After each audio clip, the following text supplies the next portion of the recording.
In the silence of a mountain temple, a miracle is born from flour and water. This isn't just a meal, it's a 1,000-year-old rhythm of the human soul. To the outside world, it is udon. To the monk, it is meditation in motion.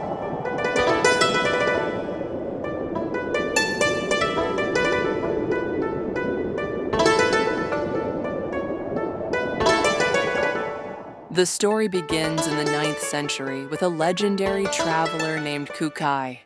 Returning from Tang Dynasty China, he brought back more than just Buddhist scriptures.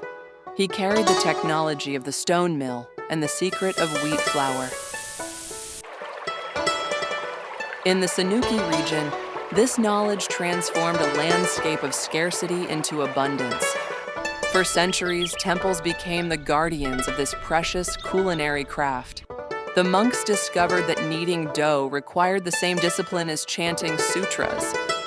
Every press and every fold was an act of extreme mindfulness.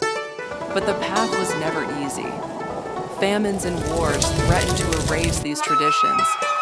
Wheat was a luxury, often reserved for offerings rather than everyday sustenance. Yet the monks persisted, perfecting the texture through a unique, rhythmic method.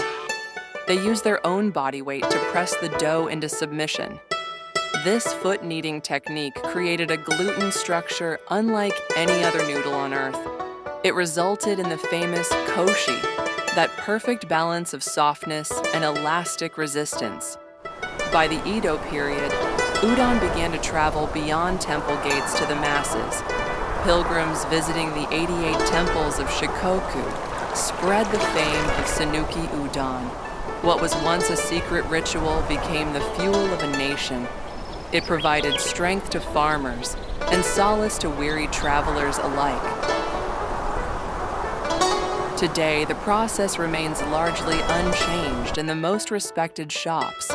The dough must rest for hours, reacting to the temperature and humidity of the room. It is a living thing, demanding patience that few in the modern world possess. Udon offers comfort in every bite.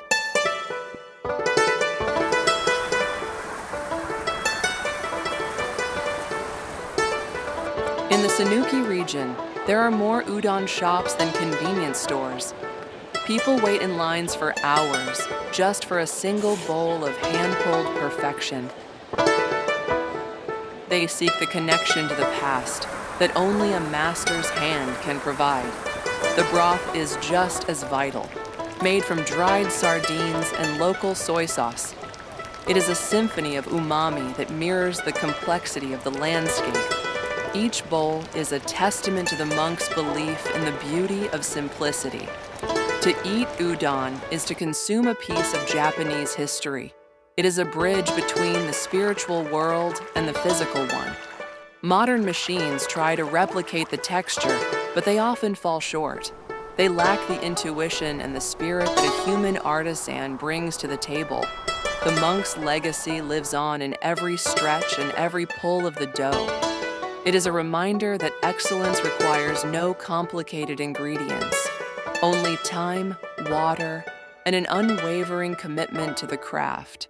From a humble temple in Shikoku, this noodle conquered the world, but its heart remains in the quiet moments of the morning prep. Before the doors open and before the crowds arrive, there is only the master and the dough, locked in an ancient dance. Every noodle is a prayer answered, a tradition preserved for the next generation. We find ourselves in the texture, shaped by centuries of human hands. It proves that the most profound truths are often the most ordinary. In a world of fast food, udon is a slow, beautiful rebellion. It reminds us to slow down and taste the effort of those before us. The monk's journey never truly ended. It just changed its form. Could you spend an entire lifetime perfecting a single noodle? Tell us below.